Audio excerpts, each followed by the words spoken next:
അപ്പൊ അതുകൊണ്ട് ഈ രോഗികളുടെ പൂർവ്വജന്മങ്ങളെ കുറിച്ച് അദ്ദേഹം ഒരുപാട് പര്യവേക്ഷണം നടത്തി എന്നാണ് പറയുന്നത്. ഗ്രൂപ്പ് പഠിപ്പുര നടത്തുന്ന വഴി ആയിരക്കണക്കിന് ആളുകളുടെ പൂർവ്വജന്മങ്ങളെയും പരിശോധനയ്ക്ക് വിധേയമാക്കി അവിശ്വസനീയമായ സുഖപ്രാപ്തി കൈവരിക്കലിനും സാക്ഷ്യപ്പെട്ടിട്ടുണ്ട് എന്ന് അദ്ദേഹം പറയുന്നു. രോഗത്തിന് നിദാനമായ മുജ്ജന്മത്തിലെ വേരുകൾ ഓർമ്മിക്കുന്നത് വഴി രോഗികൾ അവരുടെ വൈകാരിക ലക്ഷണങ്ങളും ഭൗതിക മുറിപ്പാടുകളും പുറന്തള്ളിക്കളയുന്നു. അപ്പൊ ഇവിടെ ഞാൻ പറഞ്ഞു, ചില ആളുകൾക്ക് നമുക്ക് വ്യക്തമായിട്ട് അറിയാവുന്ന ചില കേസുകൾ, വളരെ ചുരുങ്ങിയ ചില കേസുകൾ, അത്രയും കേസുകളെ നമ്മൾ അതിനെക്കുറിച്ച് പഠിച്ചിട്ടുള്ളൂ. അപ്പൊ അതിൽ വ്യക്തമായിട്ട് മനസ്സിലാക്കുന്നുണ്ട്. അതിലൊരു കേസ് എന്ന് പറഞ്ഞാൽ ഒരു സ്ത്രീയുടെ ഈ മുതുകുവശത്ത് ഒരു വേദന ഉണ്ടായിരുന്നു. അത് എന്ത് ചെയ്തിട്ടും മാറാത്തൊരു വേദനയായിരുന്നു. അത് പലതരത്തിലുള്ള സ്കാനിങ്ങില് അദ്ദേഹം പറഞ്ഞു, ഇത് നിങ്ങളുടെ കഴിഞ്ഞ ജന്മത്തിൽ നിന്ന് നിങ്ങൾ കൊണ്ടുവരുന്ന വേദനയാണ്. കഴിഞ്ഞ ജന്മം നിങ്ങളുടെ പ്രിയങ്കരനായ ഭർത്താവ് നിങ്ങളെ സ്റ്റാബ് ചെയ്തു, അല്ലെങ്കിൽ ഒരു കത്തി വെച്ച് നിങ്ങളെ മുറിപ്പെടുത്തി.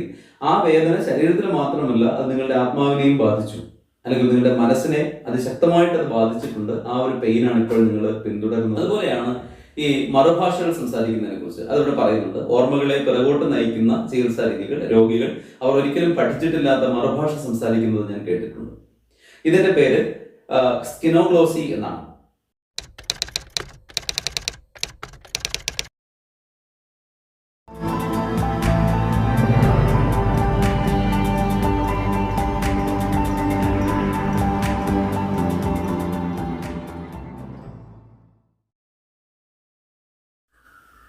നമ്മൾ ഇന്ന് ജീവിക്കുന്ന ഈ ഒരു കാലം, അതിൻ്റെ ഒരുപാട് ആസുരികമായ ഭാവങ്ങൾ നമ്മൾ കണ്ടുകൊണ്ടിരിക്കുകയാണ്.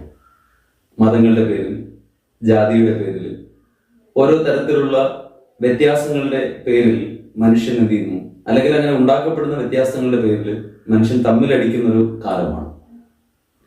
ESP പാരാനോർമൽ അതീന്ദ്രിയം എന്ന ചാനൽ ഇന്ന് ആ ഒരു വിഷയം കൂടി മുൻനിർത്തിക്കൊണ്ടാണ് ഈ ഒരു വീഡിയോ തയ്യാറാക്കിയിരിക്കുന്നത്. ഇന്ന് നമ്മൾ പല പ്രാവശ്യം ചർച്ച ചെയ്ത ഒരു പേരാണ് അമേരിക്കൻ സൈക്യാട്രിസ്റ്റായ ഡോക്ടർ ബ്രയാൻ എൽ വെയ്സ്. അമേരിക്കയിലെ മിയാമി സർവകലാശാലയിൽ ജോലി ചെയ്യുന്ന ഡോക്ടർ ബ്രയാൻ എൽ വെയ്സിന്റെ മെനി ലൈഫ്സ് മെനി മാസ്റ്റേഴ്സ് എന്ന പുസ്തകത്തെ കുറിച്ച് പല പ്രാവശ്യം നമ്മൾ ഈ ചാനലിൽ പറഞ്ഞിട്ടുണ്ട്. ആ പുസ്തകത്തിന്റെ മലയാള പരിഭാഷ നിരവധി ജന്മങ്ങൾ അനവധി ഗുരുക്കന്മാർ എന്ന പേരിൽ ലഭ്യമാണ്. ഇതിനോടകം തന്നെ ഒരുപാട് ആളുകൾ ഈ പുസ്തകം വായിച്ചതായിട്ട് അറിയുന്നു.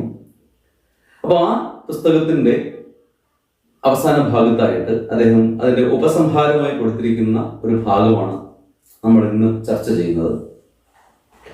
ഈ പുസ്തകം എഴുതുന്നത് 2008 നിരവധി ജന്മങ്ങൾ അനവധി ഗുരുക്കന്മാർ എന്ന പുസ്തകം പ്രസിദ്ധീകരിച്ചു കഴിഞ്ഞിട്ട് 20 വർഷങ്ങൾ കഴിയുന്നു.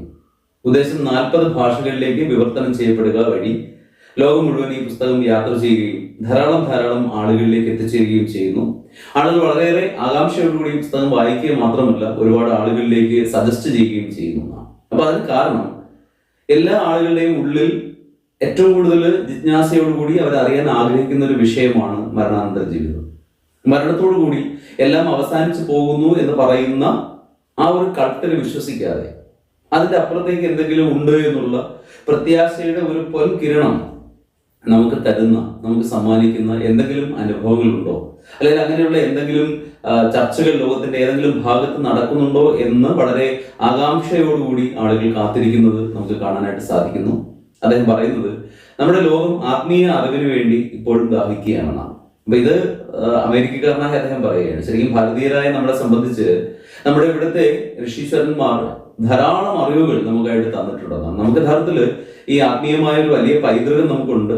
അപ്പൊ നമുക്ക് യഥാർത്ഥത്തിൽ അങ്ങനെ ഒരു ആത്മീയ എന്താ പറയുക ജീവിതത്തിന് വേണ്ടിയുള്ള അല്ലെങ്കിൽ ആത്മീയ അറിവിന് വേണ്ടിയുള്ള ദാഹം നമുക്കില്ല. പക്ഷെ നമ്മളെ തിരിച്ചറിയാതെ പോകുന്നു എന്നുള്ളതാണ്. പലപ്പോഴും നമ്മൾ പറയുന്നത് നമ്മളൊരു വലിയ ഗോൾഡ് മൈൻ്റെ മുകളിലിരിക്കുന്നു, അതിന്റെ താഴെയുള്ള ഇത്രയും വലിയ മഹത്തായ നിധി നമ്മൾ തിരിച്ചറിയുന്നില്ല എന്നുള്ളതാണ്. അപ്പൊ നമ്മൾ എന്തിനാണ് ഈ ഭൂമിയിലേക്ക് വന്നത്, എന്താണ് നമ്മൾ ചെയ്തു തീർക്കേണ്ടത്, അല്ലെ, നമ്മൾ എന്തിനു വേണ്ടിയാണ് ജീവിക്കുന്നത് തുടങ്ങിയ ഒരുപാട് ചോദ്യങ്ങൾ എല്ലാ മനുഷ്യന്റെ ഉള്ളിലും ഉണ്ട് എന്നുള്ളതാണ് നമുക്ക് മനസ്സിലാക്കാൻ കഴിയുന്നത്. ഒരു പുതിയ യുഗത്തിലാണെങ്കിലും പഴയ ചോദ്യങ്ങൾ വീണ്ടും അവശേഷിക്കുന്നു. മരിക്കുമ്പോൾ നമുക്ക് എന്ത് സംഭവിക്കുന്നു, നമ്മുടെ പ്രിയങ്കരനുമായി നാം ഒത്തുചേരുമോ, എന്താണ് നമ്മുടെ വിധി, ജീവിതത്തിനും നമ്മുടെ നിലനിൽപ്പിനും എന്തെങ്കിലും ഉദ്ദേശമുണ്ടോ?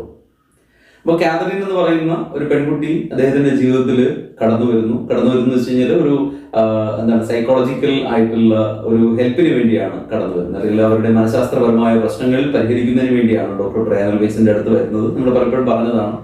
അദ്ദേഹത്തിന്റെ സാമ്പ്രദായികമായ എല്ലാ മെത്തേഡുകളും ഉപയോഗിച്ച് 1.5 വർഷത്തോളം ചികിത്സിച്ചിട്ടും ഫലപ്രാപ്തി ഉണ്ടാകാതെ അദ്ദേഹത്തിന് പെട്ടെന്ന് ഉണ്ടാകുന്ന അത്ഭുതങ്ങളുടെ ഒരു വെളിപ്പെടുത്തലാണ് ശരിക്കും പറഞ്ഞാൽ കാതറിൻ അദ്ദേഹത്തിന് സംഭാവന ചെയ്തത്. നമുക്ക് മനസ്സിലാക്കാൻ പറ്റുന്ന ഒരു കാര്യമാണ്. അപ്പൊ അതുകൊണ്ട് ഈ രോഗികളുടെ പൂർവ്വജന്മങ്ങളെ കുറിച്ച് അദ്ദേഹം ഒരുപാട് പര്യവേക്ഷണം നടത്തി എന്നാണ് പറയുന്നത്. ഗ്രൂപ്പ് പഠിപ്പുര നടത്തുന്ന വഴി ആയിരക്കണക്കിന് ആളുകളുടെ പൂർവ്വജന്മങ്ങളെയും പരിശോധനയ്ക്ക് വിധേയമാക്കി അവിശ്വസനീയമായ സുഖപ്രാപ്തി കൈവരിക്കലിനും സാക്ഷ്യപ്പെട്ടിട്ടുണ്ട് എന്ന് അദ്ദേഹം പറയുന്നു. രോഗത്തിന് നിദാനമായ മുജ്ജന്മത്തിലെ വേരുകൾ ഓർമ്മിക്കുന്നത് വഴി രോഗികൾ അവരുടെ വൈകാരിക ലക്ഷണങ്ങളും ഭൗതിക മുറിപ്പാടുകളും പുറന്തള്ളി കളയുന്നു. പൂർവ്വജന്മ ചികിത്സാ രീതി ഭീതി, ഭയം, ദുഃഖം, വേദന, മനോവിഷമം മൂലമുള്ള രോഗങ്ങൾ എന്നിവയ്ക്ക് വളരെ ഫലപ്രദമായി കണ്ടെത്തിയിട്ടുണ്ട്. അപ്പൊ നമുക്ക് ഉടൻ തന്നെ ഇതിന്റെ അടിയിലെ കമന്റ് ബോക്സിൽ ചോദിക്കേണ്ടത് ആരൊക്കെയാണെന്ന് ചില പ്രത്യേകമായ കാരണങ്ങളാൽ നമുക്കത് വെളിപ്പെടുത്താൻ സാധിക്കുകയില്ല. അതുപോലെ തന്നെ പൂർവ്വജന്മങ്ങൾ അറിയുന്നതിന് വേണ്ടി 3 മാർഗങ്ങൾ എന്നൊരു വീഡിയോ നമ്മൾ ചെയ്തിട്ടുണ്ട്. അത് അത്യാവശ്യം നല്ല രീതിയിൽ പോകുന്ന ഒരു വീഡിയോ ആണ്. 1.5 ലക്ഷത്തിലേറെ ആളുകൾ അത് കണ്ടു കഴിഞ്ഞു. അപ്പൊ പലരും ചോദിക്കുന്നുണ്ട്, എനിക്കുണ്ടായ ഒരു നാഡീ ജ്യോതിഷ അനുഭവം അത് എവിടെ വെച്ചാണ്, അതിന് കൃത്യമായ അഡ്രസ്സ് കൊടുക്കാമെന്ന് ചോദിച്ചിട്ടുണ്ട്. ഞാൻ പല സമയങ്ങളിൽ അതിന് മറുപടി പറഞ്ഞിട്ടുണ്ട്. നമ്മൾ അങ്ങനെ ആരെയും പ്രൊമോട്ട് ചെയ്യുന്നില്ല. എനിക്കുണ്ടായ ഒരു എക്സ്പീരിയൻസ് ആസ് സച്ച് ഞാനത് പറഞ്ഞു. ഞാൻ ഒരിക്കലും അങ്ങനെ ഒരാളിലേക്ക് സജസ്റ്റ് ചെയ്യുന്നില്ല. കാരണം ഞാൻ പറഞ്ഞല്ലോ, ഇത് ഓരോരുത്തരുടെയും നിയോഗമാണ്. അവർക്ക് അറിയേണ്ട സമയമാകുമ്പോൾ കൃത്യമായിട്ട് അവരത് എങ്ങനെയെങ്കിലും അതിലേക്ക് എത്തിച്ചേരും.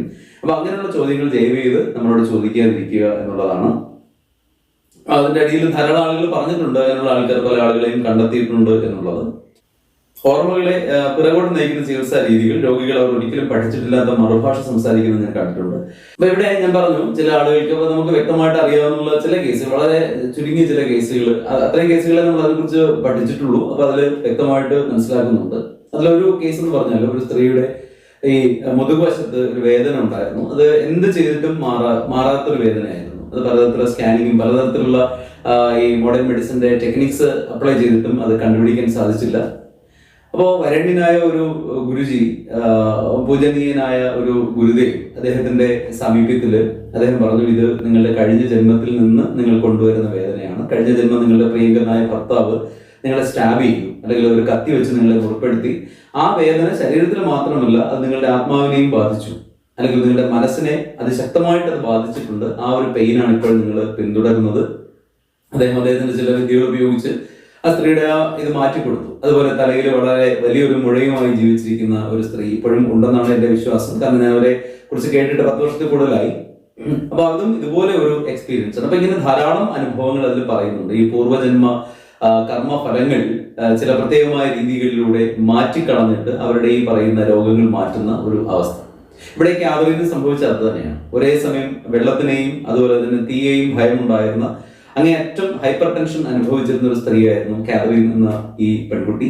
അപ്പൊ ആദ്യത്തെ സിറ്റിങ്ങിന് ശേഷം തന്നെ അതിൽ വളരെ കാര്യമായ മാറ്റം വരുന്നു. അതായത് റിട്രോ ഹിപ്നോസിസ് നടത്തിയതിനു ശേഷം അതിൽ വളരെ കാര്യമായ മാറ്റം വരുന്നതായിട്ട് അദ്ദേഹം സാക്ഷ്യപ്പെടുത്തുന്നുണ്ട്. അപ്പൊ രോഗികളെ ഇതുവരെ അറിഞ്ഞുകൂടാത്ത, അവർക്ക് ഇതുവരെ കേട്ടിട്ടില്ലാത്ത മറുഭാഷകൾ സംസാരിക്കുന്നത് ഇദ്ദേഹം സാക്ഷ്യപ്പെടുത്തുന്നുണ്ട്. അപ്പൊ അതിനെ ശാസ്ത്രീയമായിട്ട് പറയുന്നത് ക്സിനോഗ്ലോസി എന്നാണ്. ഉദാഹരണത്തിന് എന്റെ ഓഫീസിൽ ചൈനക്കാരിയായ ഒരു സർജൻ വരികയുണ്ടായി. അവൾ സ്വന്തം രാജ്യത്തിന് പുറത്ത് ഒരിക്കലും പോയിരുന്നില്ല. ഇംഗ്ലീഷ് ഭാഷയിൽ ഒട്ടും തന്നെ വശം ഉണ്ടായിരുന്ന ആളായിരുന്നില്ല. പക്ഷെ നല്ല ഭാഷാപരിചയം പിന്നീട് പ്രദർശിപ്പിക്കുകയുണ്ടായി. ഒരു പരിഭാഷകന്റെ സഹായത്തോടെ ഞങ്ങൾ ചികിത്സാ പ്രക്രിയ നടത്തുകയായിരുന്നു.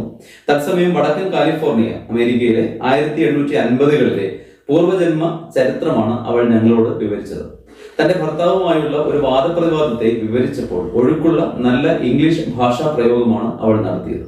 ആദ്യമൊക്കെ പരിഭാഷകന് എന്താണ് സംഭവിക്കുന്നതെന്ന് തിട്ടമില്ലാതിരുന്നതിനാൽ ഇംഗ്ലീഷിൽ പറഞ്ഞ കാര്യങ്ങൾ ചൈനീസ് ഭാഷയിലേക്ക് വിവർത്തനം ചെയ്ത് എന്നെ കേൾപ്പിച്ചു.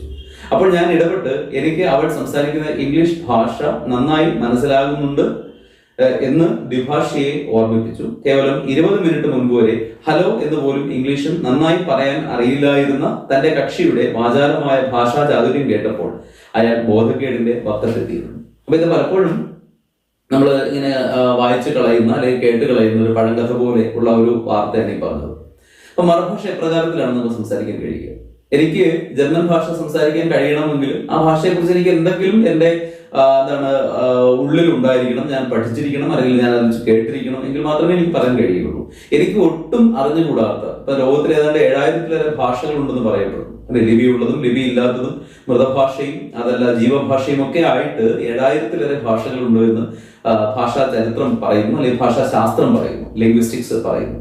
അപ്പൊ ഇവിടെ നമുക്ക് അറിഞ്ഞുകൂടാത്തൊരു ഭാഷ നമുക്ക് ഇപ്രകാരത്തിലാണ് പറയാൻ സാധിക്കുക. അപ്പൊ അതിന് നമ്മൾ പറയുന്നത് അത് അങ്ങനെ എന്തെങ്കിലുമൊക്കെ പറഞ്ഞിട്ട് എന്തെങ്കിലും പൊട്ട ന്യായങ്ങൾ പറഞ്ഞിട്ട് നമ്മൾ തള്ളിക്കളയുന്നത്. പക്ഷെ അത് ഇറ്റ്സ് ഇമ്പോസിബിൾ. പക്ഷെ ഇവിടെ ഇത് നടക്കുന്നു. അതിന് ഒരു മികച്ച സാക്ഷ്യപ്പെടുത്തലാണ് ഞാനിപ്പോൾ പറഞ്ഞ അല്ലെങ്കിൽ ഉദാഹരിച്ച ഈ ഒരു സംഭവം. ഒരു രീതിയിലോ മറ്റു രീതിയിലോ തങ്ങളുടെ പൂർവ്വജന്മങ്ങളുടെ സാധ്യതയെ ഉറപ്പിച്ചിരുന്ന അനേകം രോഗികൾ എനിക്കുണ്ടായിരുന്നു. ബ്രയൻ വീസ് പറയുകയാണ്, അവരിൽ ചിലർ തൊട്ട് മുമ്പത്തെ ജന്മത്തിലെ സ്വന്തം കുട്ടികളെ തേടി പിടിച്ചവരുണ്ട്. ആ കുട്ടികളാകട്ടെ വർത്തമാന ജന്മത്തിൽ സ്വന്തം മാതാപിതാക്കളെക്കാൾ പ്രായമുള്ളവരായിരുന്നു. വളരെ ഇൻട്രസ്റ്റിംഗ് ആയിട്ടൊരു കാര്യമാണ് അല്ലെ. അപ്പൊ എന്ന് വെച്ച് കഴിഞ്ഞാൽ എല്ലാ ആത്മാക്കൾക്കും യഥാർത്ഥത്തിൽ ഈ പ്രായം എന്ന് പറയുന്നത് ടൈമുമായിട്ട് റിലേറ്റഡ് ആണ്. അപ്പൊ ടൈം യഥാർത്ഥത്തിൽ നമ്മൾ ഈ ആധുനിക ശാസ്ത്രത്തിൽ തന്നെ അതിന് ചിന്തിക്കുമ്പോൾ ടൈം എന്നുണ്ടായി അല്ലെങ്കിൽ കാലം എന്നുണ്ടായി എന്നുള്ളൊരു ചോദ്യത്തിന് സുവ്യക്തമായ ഉത്തരം നമുക്ക് പറയാൻ കഴിയുകയില്ല. കാരണം കാലം എന്തെങ്കിലും ഉണ്ടായതാണ് എങ്കിൽ അതിനു മുമ്പ് കാലമില്ലാത്ത ഒരു കാലം ഉണ്ടാകണം. അത് നമുക്ക് ഒരിക്കലും തന്നെ ചിന്തിക്കാൻ കഴിയുന്നതല്ല, അല്ലെങ്കിൽ അങ്ങനെ ഒരു സംഗതി ഇല്ല എന്നുള്ളതാണ്. അപ്പൊ അങ്ങനെ നമ്മൾ നോക്കുമ്പോൾ കാലം എന്ന് പറയുന്നത് കേവലമായിട്ടുള്ള ഒരു എന്താ പറയുക പശ്ചാത്തലമാണ്, എല്ലാ സംഭവങ്ങളുടെയും ഒരു പശ്ചാത്തലമാണ്. അതുകൊണ്ട് തന്നെയാണ് ഒരു കാലത്തിൽ നമ്മൾ പലതരത്തിലുള്ള കാലക്രമങ്ങൾ അനുഭവിക്കുന്നതാണ്. നമ്മൾ ജാഗ്രതയിലിരിക്കുമ്പോൾ അനുഭവിക്കുന്ന ആ ഒരു കാലഗണനയല്ല നമ്മൾ സ്വപ്നത്തിലേക്ക് കടക്കുമ്പോൾ. സ്വപ്നത്തിനകത്ത് മറ്റൊരു സ്വപ്നം ഉണ്ടാകുന്നെങ്കിൽ സങ്കീർണമായിട്ടുള്ള അങ്ങനെയുള്ള കോംപ്ലിക്കേറ്റഡ് ഡ്രീംസ് ഉണ്ടാകാറുണ്ട്.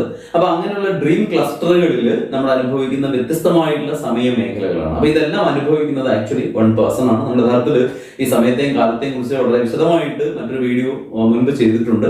അത് വളരെ ഇൻട്രസ്റ്റിംഗ് ആയിട്ടുള്ള സബ്ജക്റ്റ് ആണ് നമ്മൾ അതിനകത്ത് കൈകാര്യം ചെയ്തത്. ഇപ്പൊ ഇവിടെ ഓർമ്മകളെ പുറകോട്ട് നയിച്ചപ്പോൾ തങ്ങളുടെ മുജന്മത്തിലെ മാതാപിതാക്കളെ അവർ അങ്ങോട്ടും ഇങ്ങോട്ടും അത് തിരിച്ചറിഞ്ഞതാണ്. അപ്പൊ അങ്ങനെ നോക്കുമ്പോൾ ഈ ആത്മാക്കൾക്ക് യഥാർത്ഥത്തിൽ കാലം എന്ന് പറഞ്ഞ സംഗതിയില്ല അല്ലെ. അപ്പൊ നമ്മൾ പ്രായമായി മരിക്കുന്ന ഒരാള് യഥാർത്ഥത്തിൽ അടുത്ത ജന്മം എടുക്കുന്നത് വളരെ തീരെ കൊച്ചുകുട്ടിയായിട്ടാണ്. അപ്പൊ അതുകൊണ്ട് തന്നെ അച്ഛൻ മകനായിട്ട് ജനിക്കുന്നു, മകൻ പിന്നെന്താണ് മറ്റൊരു ജന്മത്തില് മകളായിട്ടോ, ഇങ്ങനെയുള്ള വളരെ രസകരമായിട്ടുള്ള ഭാവപകർച്ചകളാണ് അല്ലെങ്കിൽ വേഷപകർച്ചകളാണ് നമ്മൾ ഇതിൽ കാണുന്നത്. അതുകൊണ്ട് തന്നെ വളരെയേറെ ഇൻട്രസ്റ്റിംഗ് ആയിട്ടുള്ള ഒന്ന് തന്നെയാണ്. ബ്രയൻ വീസ് പറയുന്നു, പൂർവ്വജന്മ സാധ്യതയെ തിരിച്ചറിയുന്നത് പ്രാധാന്യമുള്ളതാണെങ്കിലും ചികിത്സാ പ്രക്രിയയിൽ സംഭവിക്കുന്ന സുഖപ്രാപ്തിക്കാണ് കൂടുതൽ അദ്ദേഹം പ്രാധാന്യം കൊടുക്കുന്നത്. ഉദാഹരണത്തിന് നാടകീയമായ ഒരു സംഭവം അദ്ദേഹം പറയുകയാണ്. ഒരു രോഗിയുടെ വേദനയ്ക്ക് പരിഹാരം കണ്ടെത്തി. 60കളിലായിരുന്ന ഒരു സ്ത്രീക്ക് പുറം വേദന തീർത്തും മാറി. 17 വർഷത്തോളം അർബുദം മൂലമുള്ള ഒരു വേദന അവർ അനുഭവിച്ചുകൊണ്ടിരിക്കുകയായിരുന്നു. ദിവസവും വേദന സംഹാരി കഴിച്ചിരുന്നെങ്കിലും നിയന്ത്രണം ബുദ്ധിമുട്ടായിരുന്നു. പക്ഷെ മുജ്ജന്മത്തിലെ ഓർമ്മകൾ അവരുടെ സഹായത്തിനെത്തി. പ്രാചീന ജെറുസലേമിൽ അവർ ഒരു പുരുഷനായിരുന്നു. ഒരിക്കൽ റോമൻ പട്ടാളക്കാർ അയാളുടെ നടുവൊടിച്ചു. ഈ ഓർമ്മ ഏറ്റുപറഞ്ഞതിന് ശേഷം അവരുടെ വേദന നിശേഷം മാറി. അങ്ങനെ മരുന്നുകളെല്ലാം നിർത്താൻ സാധിക്കുകയും ജീവിതം അടിമുടി മാറുകയും ചെയ്തു. നമുക്ക് ഒരിക്കലും വിശ്വസിക്കാൻ കഴിയാത്ത ഒരു സംഭവമാണ് നമ്മളിവിടെ പറഞ്ഞത്. ആയുർവേദത്തിൽ പറയുന്നുണ്ട്, പൂർവ്വജന്മാർജിതം പാപം വ്യാധി രൂപേണ ജായതേ. അപ്പൊ പൂർവ്വജന്മങ്ങളിൽ നമ്മൾ ചെയ്ത പാപം എന്ന് പറയുന്നത്, പാപം എന്ന് വെച്ചാൽ നമ്മുടെ കർമ്മഫലം എന്ന് എടുത്താൽ മതി, അല്ലെ, ദ റിസൾട്ട് ഓഫ് ദ കർമ്മ. അപ്പൊ കർമ്മ എന്ന് പറയുന്നത് സ്വാമി വിവേകാനന്ദൻ പറയുന്നുണ്ട്, അത് ഒരേ സമയം തന്നെ നമ്മൾ നല്ല കാര്യങ്ങൾ ചെയ്തു കഴിഞ്ഞാൽ നമ്മൾ സ്വർണം കൊണ്ടുള്ള ചങ്ങലയിൽ ബന്ധനസ്ഥനാണ്, മോശമായ കാര്യങ്ങൾ ചെയ്താൽ ഇരുമ്പ് കൊണ്ടുള്ള ചങ്ങലയിൽ ബന്ധനസ്ഥനാണ്. അപ്പൊ അവിടെ നമ്മൾ ചെയ്യേണ്ടത് നമ്മൾ നിഷ്കാമ കർമ്മം എന്ന് പറയുന്ന ഒരു സംഭവമാണ് നമ്മൾ ചെയ്തു പോകുന്നത്. അതുകൊണ്ട് തന്നെ കർമ്മങ്ങൾ എന്ന് പറയുന്നത് എന്ത് തരത്തിലുള്ളതാണെങ്കിലും ശരി, അവ നമ്മെ വളരെയേറെ സ്വാധീനിക്കുന്നു എന്നാണ് നമുക്ക് മനസ്സിലാക്കാനായിട്ട് സാധിക്കുന്നത്. അതുകൊണ്ട് കർമ്മ ഡൈനാമിക്സിനെ കുറിച്ച് നമ്മൾ കൂടുതലായിട്ട് മനസ്സിലാക്കേണ്ടതുണ്ട്. ചിലപ്പോൾ ശക്തമായ ഭീതി രോഗം അനുഭവിക്കുന്ന രോഗികളുടെ രോഗം 1-2 സെഷൻസ് കൊണ്ട് മാത്രം മാറിയിട്ടുണ്ട്. 18 മാസം പ്രായമുള്ളപ്പോൾ തൊട്ട് അനുഭവിക്കുന്ന ഭീതി രോഗം ഉണ്ടായിരുന്ന ഒരുവളുടെ കഥ കേൾക്കുക. അവൾക്ക് മൂർച്ചയുള്ള എന്തിനേയും ഭയമായിരുന്നു. അതുപോലെ അവളുടെ കഴുത്തിനെയോ കണ്ടഭാഗത്തെയോ ആരെങ്കിലും സമീപിച്ചാൽ അത്യധികം ഭീതി അവൾക്ക് അനുഭവപ്പെട്ടിരുന്നു. 38 വർഷത്തോളം ഈ ഭീതി അവൾ ഉള്ളിൽ കൊണ്ടു നടന്നിരുന്നു. ഒരു സെഷനിൽ അവൾ 2 പൂർവ്വജന്മങ്ങളെ ഓർമ്മിച്ചിരുന്നു. അമേരിക്കയുടെ വടക്കേ അതിർത്തിയിൽ വെച്ച് പൂർവ്വജന്മത്തിൽ ഒരു പുരുഷനായിരുന്നപ്പോൾ അവൾ കൊല്ലപ്പെട്ടു. അപ്പോൾ അമേരിക്കയുടെ വടക്കേ അതിർത്തിയിൽ വെച്ച് പൂർവ്വജന്മത്തിൽ ഈ സ്ത്രീ ഒരു പുരുഷനായിരുന്നു. ആ സമയത്ത് തദ്ദേശവാസിയായ മറ്റൊരു ആള് പിന്നെ ഇവരുടെ തലയിൽ, അല്ലെങ്കിൽ ഇയാളുടെ തലയിൽ, അന്ന് പുരുഷനായിരുന്ന ഇയാളുടെ തലയിൽ ഒരു കുന്തം വെച്ച് കുത്തുകയും അയാൾ താഴെ വീണ് ഒരു പാർപ്പുറത്ത് വീണ് മരിച്ചു പോവുകയും ചെയ്തു. പക്ഷെ മറ്റൊരു ജന്മത്തിൽ വേശ്യയായിരുന്ന അവളെ സ്ഥിരബുദ്ധിയില്ലാത്ത ഒരു ഇടപാടുകാരൻ കഴുത്ത് ഞെരിച്ചു കൊന്നുകളാണ്. ഈ ഓർമ്മകൾ അയവിറക്കി എന്റെ ഓഫീസിൽ നിന്ന് പോകുന്നതിന് മുമ്പ് തന്നെ അവളുടെ 2 ഭീതികളും നിശേഷം മാറിയിരുന്നു എന്നാണ് അദ്ദേഹം ഇവിടെ സാക്ഷ്യപ്പെടുന്നത്. ഫ്രഞ്ച് ദാർശനികനായിരുന്ന ടെയിൽഹാർഡ് ഡി ചാർലിൻ ഇപ്രകാരം എഴുതി: ആത്മീയ അനുഭവങ്ങളുള്ള മനുഷ്യരല്ല നമ്മൾ, മറിച്ച് മാനുഷിക അനുഭവങ്ങളുള്ള ആത്മാക്കളാണ് നാം. നമ്മുടെ ശരീരങ്ങൾ താൽക്കാലികമാണ്. നാം ആത്മാക്കളാണ്, അനശ്വരനുമാണ്. നമ്മൾ ഒരിക്കലും മരിക്കുന്നില്ല. എന്നാൽ ഉയർന്ന തരത്തിലുള്ള ഒരു ബോധാവസ്ഥയിലേക്ക് ചെന്നെത്തപ്പെടുക മാത്രമാണ് ചെയ്യുന്നത്. ആ സ്ഥിതിയിൽ ഭൗതിക ശരീരത്തിന്റെ ആവശ്യകതയില്ല. ആത്മീയ അവസ്ഥയും നാം എല്ലായ്പ്പോഴും സ്നേഹിക്കപ്പെടുന്നുണ്ട്. ഒരിക്കലും തനിയെ കഴിയുന്നില്ല. ആർക്കും നമ്മെ ഉപദ്രവിക്കാനും സാധിക്കുകയില്ല. ഇത് വളരെ വലിയൊരു അഷ്വറൻസ് ആണ് നമുക്ക് ലഭിക്കുന്നതെന്നാണ്.